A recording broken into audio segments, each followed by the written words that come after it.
प्रिय किसान भाइयों, खेतों की उर्वरता और अच्छे उत्पादन के लिए मिट्टी का परीक्षण एक महत्वपूर्ण कदम है।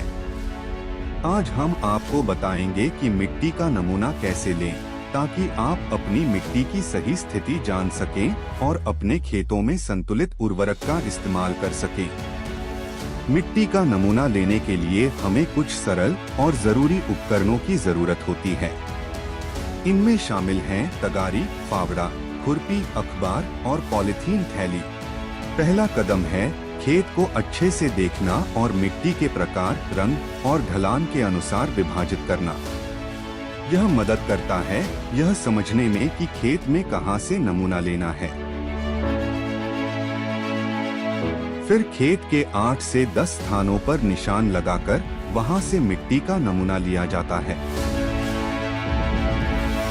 हर स्थान से नमूना लेते समय घास, कंकड़ और पत्थर हटा लें। अब प्रत्येक निशान से खुरपी या फावड़े की मदद से एक 15 सेंटीमीटर गहरा गड्ढा बनाएं। गड्ढे से ऊपर की फालतू मिट्टी निकालकर मिट्टी की दीवार से लगभग 1 अंगुली मोटी मिट्टी निकाल लें। अब इन सभी 8 से 10 स्थानों से ली गई मिट्टी को अखबार पर अच्छे से मिला लें। अब इस मिश्रित मिट्टी को 4 बराबर हिस्सों में बांट लें। अब इन 4 हिस्सों में से आमने सामने के 2 हिस्सों को उठाकर फेंक दें। बचे हुए 2 हिस्सों को अच्छे से मिला लें।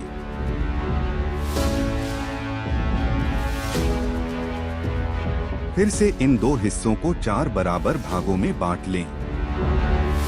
अब इन 4 हिस्सों में से फिर से 2 हिस्सों को फेंक दें। अब बची हुई मिट्टी को अच्छे से मिला लें।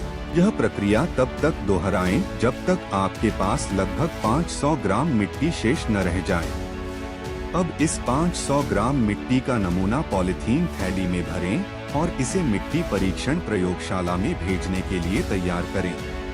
अब आप इस नमूने को सीधे मिट्टी परीक्षण प्रयोगशाला में भेज सकते हैं। मिट्टी परीक्षण के परिणामों के आधार पर आपको अपने खेत के लिए उचित उर्वरक की सलाह मिलेगी, जिससे आप अपने खेत में अधिक उत्पादन और मिट्टी की सेहत को बनाए रख सकते हैं। अपने खेत का परीक्षण करवाने के लिए आज ही संपर्क करें।